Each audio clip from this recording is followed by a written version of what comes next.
Join us as we look at the topic of effective evangelism as written by Dwayne Anderson and presented by David Moore. Let's open our Bibles and follow along. In our last three topics, we talked about crossing the barrier of our own fear, crossing the barrier of making contacts, and crossing the barrier of another culture, religion, or ethnic group. Today, we would like to focus on crossing the barrier of language. In order to take the gospel to every creature, it will, of necessity, mean learning to cross the barrier of language by at least some Christians. Paul and the team with him faced the barrier of language a number of times in their ministry. In Acts 14:11, we read, "Now when the people saw what Paul had done, they raised their voices, saying in the Lycaonian language, 'The gods have come down to us in the likeness of men.'" This language barrier caused the Lycaonians to make certain assumptions. They thought that Paul and Barnabas were gods.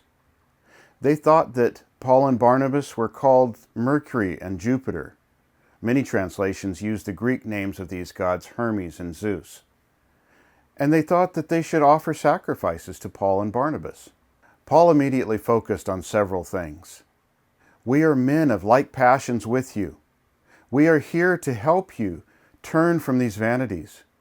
We are here to introduce you to the living God. We want to tell you that the living God is the creator of heaven, the earth, the sea, and everything in them. The living God allowed people to walk in their own ways in the past. The living God left himself the witness of doing good, giving rain, giving fruitful seasons, and filling hearts with food and gladness." Paul gives us three key principles for crossing the language barrier. 1. Use the common trade language. In crossing the language barrier, Paul was using the common trade language, Greek. In most cultures today, at least some of the people are familiar with the common trade language, or the major language of an area. For example, English in the U.S., Spanish in Mexico, and can translate to those of other languages.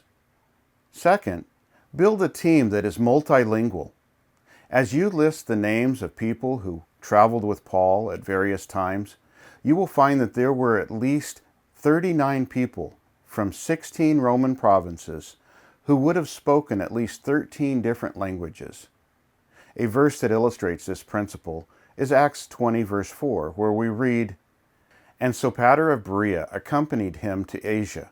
Also Aristarchus and Secundus of the Thessalonians, and Gaius of Derbe, and Timothy, and Tychicus, and Trophimus of Asia." This verse shows us that a key principle for crossing the language barrier is to build a team that is multicultural and multilingual.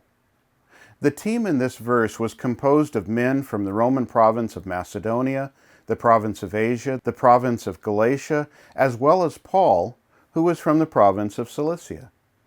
And 3, make initial contacts in the places where you can find people who can help you cross the language barrier. Paul usually began in the synagogue, which enabled him to find Jews who knew the language of the area, as we see in Acts 13:5, verses 14 through 15, chapter 14, verse 1, chapter 17, verse 1, and verse 10, as well as verses 16 and 17, and then chapter 18, verse 4, and verse 19, and then chapter 19, verse 8. Additional ways to cross the language barrier include, number 4, in cities like LA, where the school district must use over 100 languages to communicate with the parents, and children learn English and can translate to the parents. As well as 5, Bibles or books of the Bible are available in many languages. Use those Bibles. Use those Bibles to have people teach you how to quote verses in that language. If they see you making an effort to learn something in their language, it will be a bridge and prepare the way for evangelism. And then 6, most important of all, depend on the Holy Spirit to help you communicate the gospel across the language barriers, since God created the language barriers as described in Genesis 11:7 through 9. He can also show you how to cross them. May the Lord richly bless you as you seek to cross the language barriers to share the gospel.